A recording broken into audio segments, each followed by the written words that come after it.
Welcome to Second Listen Saturday on the Parenting Roundabout podcast, where we share some fun moments from a past episode for your weekend listening pleasure. Look for new episodes every Monday through Friday. Catherine and Terry were inspired by Dancing with the Stars. And I say to Catherine and Terry because I don't watch it, but I know that they are avid fans and watchers of it. It's so deliciously cheesy, So Nicole. they were inspired to call up some memories. So I guess maybe, Catherine, if you could give some background on how this topic came about, and then, take it from there. Sure. So every season on Dancing with the Stars, they do an episode called a theme called My Most Memorable Year. And, 9 times out of 10, it is the year my parent died, or the year my child was born, or the year I had a terrible accident and almost died, but didn't die. So there's usually a lot of crying. But then, so we decided, hey, we could talk about our most memorable year, and all we have to do is talk about it. We don't have to choreograph a dance to go along with it, because you can't see us. So, and we don't really want to cry along with it, do we? No, it doesn't have to be a crying one. If it depends. I am, however, barefoot as we speak, so you can think of me as doing a contemporary. It's just a very static contemporary. It's very quiet. So, well, Terry, do you want to go first and tell us about your most memorable year? Oh, wow. I was probably, if I were on the show, my most memorable year would be the year I went to Russia and adopted my kids, because that was way memorable. But I believe I've talked about that on this podcast before in great detail. And and it was kind of happy. And are they allowed to have happy most memorable? I guess they are, but I feel like there's points deducted for it. Although, you know what? Jordan had a very sweet adoption storyline, so I could do that, and I could weep at the end of my barefoot contemporary and run to my children in the audience and embrace them, and people would hit their phones like that. Vote for Terry. Vote for Terry. Look at her. That little tiny person. Terry and Sasha. That would be us. But, so I thought about a different year, perhaps inspired by Lindsay's dance last night, the Viennese waltz for my dead father. Yes. And I was thinking about the fact that 1988 is a year in which I moved from California to New Jersey. I met my husband, though we did not start dating yet, and my dad died. So it was sort of an eventful year. I just had gotten here I moved to New Jersey in the summer and, had just sort of settled in, was getting used to my job and my apartment. I had gotten a cat. I had started in this Catholic singles group where I had met a number of people, including my husband to be eventually. And so I had, made some friends, and I was really starting to get into and enjoy my life. And then I was sort of summoned home. And that was a very difficult situation. And it's, it's hard when you have a life and a job and a pet and all sorts of things going in one part of the country. And then you go to another part of the country to, be in this vigil for your parent. And it's like you can't be there indefinitely. Right. And you don't want to feel like, could we wrap this up because I got to get back? My cat is waiting. Exactly.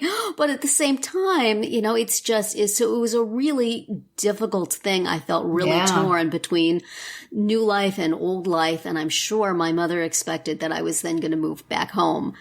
And I liked it in New Jersey. Mm-hmm. I could see that there was going to be romantic possibilities for me in New Jersey that I did not have in California. And so it was a real sort of one chapter ends and a new chapter begins kind of year. So that was pretty memorable. Yeah. Wow. And then, shortly the following year, I started actually dating him. But it was memorable meeting him and my, various other people. So I'll name that as my most memorable year. And I'm imagining the extremely tasteful rumba Sasha and I could do to commemorate that. That's right. It would be beautiful. It would be. And I could wear shoes for that. That's right. What would be your most memorable year, Catherine? I think mine is 2004, which is the year that we moved from New Jersey to Wisconsin. So you went to New Jersey in your memorable year, and we left New Jersey. It was, it was a big change. It was, we sold our apartment and we got our first, single family home. Wow. Our daughter was 2, and then by the end of the year, I was pregnant with my son. So that was another thing that happened. But, moving to a new place where we didn't know anyone. That was when I first started working from home.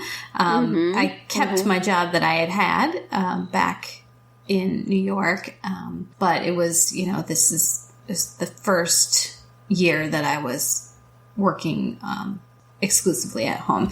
So that was a big change too. So I feel like it was sort of the start of so many things that continue to this day, still live here, still work at home, now have the 2 kids. So it was a big change and a big step for our family. And always worth celebrating, as I think we've discussed before, the glory that is moving from the coast into the middle of the country and the growth in your home buying dollar that represents. Yes. We basically almost tripled the amount of living space for the exact same amount of money. Absolutely. That is glorious. I still miss what I was able to get in Kansas City for the amount of money that I could get a studio apartment for in LA.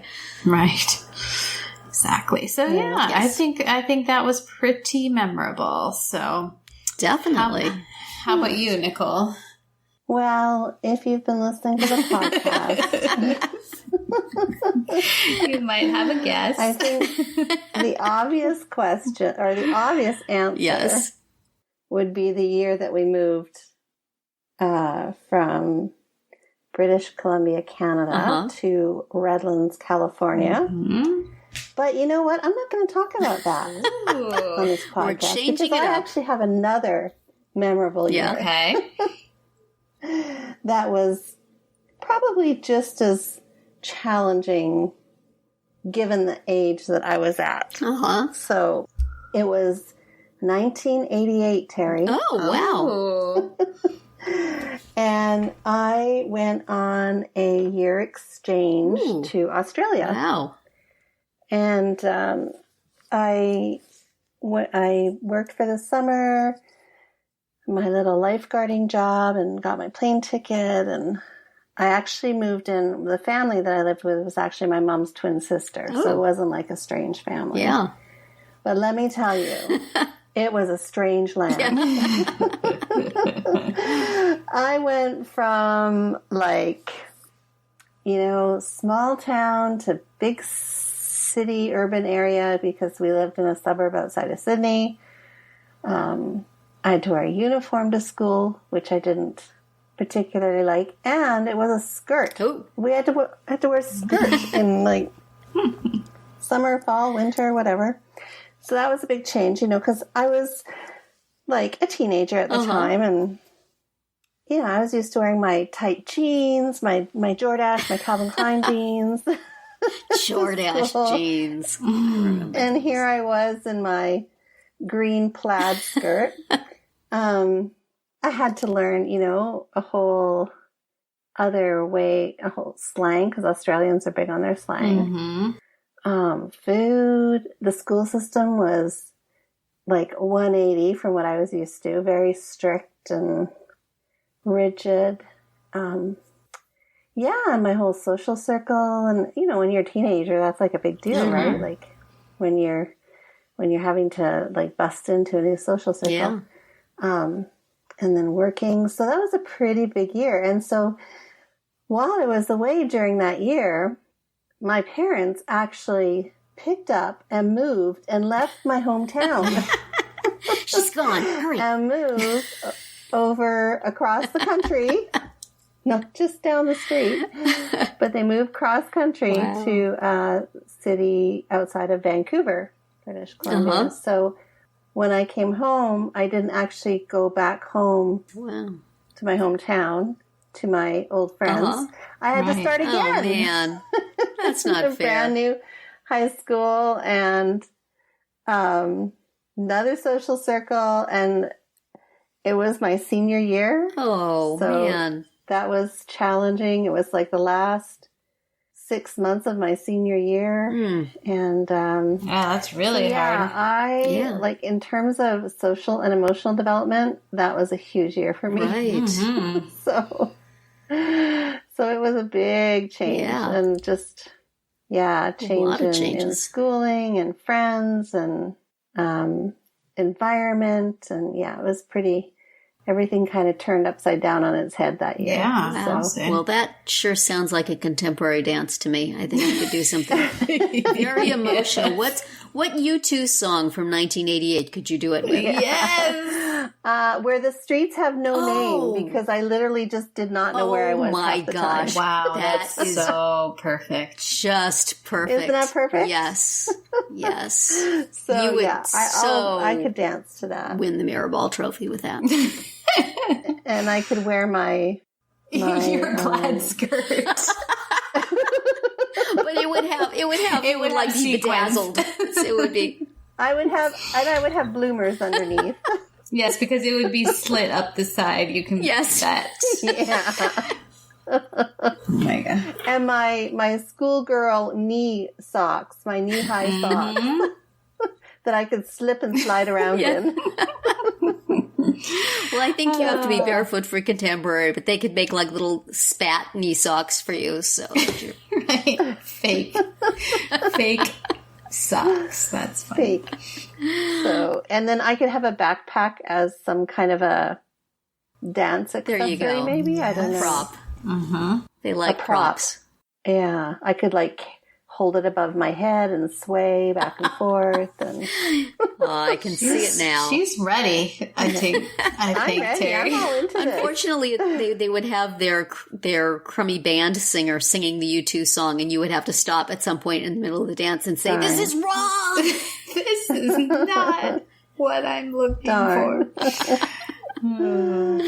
Yes. Well, so now do you think if your kids were picking their most memorable year, Nicole, would they pick the year they came to the US? I think my daughter probably would. Although, no, actually, you know what?